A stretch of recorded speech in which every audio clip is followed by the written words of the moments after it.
อ่าเริ่มแล้วครับเมื่อกี้นี้เป็นการเปิดหัวบัดจะเริ่มเข้าสู่กระบวนเซิร์น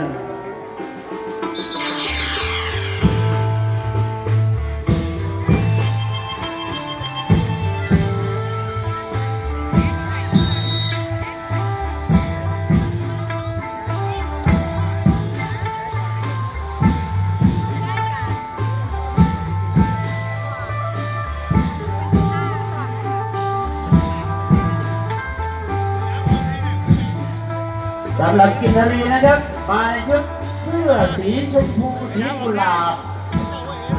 สีกุหลาบพร้อมกับผ้ามัดมีติดยกสีแดงสวยงามน่ารักมากสำหรับนางรำนั้นนะครับมาในชุดเสื้อสีขาวชุดเสื้อสีขาวแล้วก็ผ้าสิ้นสีชมพูหรือสีแดงนี่แหละผมเบิ่งบอกสีชมพูเนาะสีชมพูครับสวยน่ารักครับ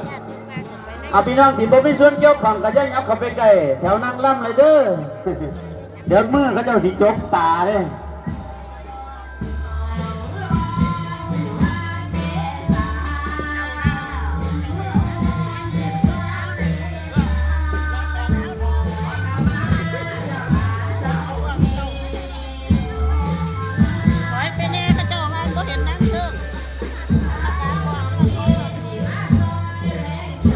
บ่เห็นนาง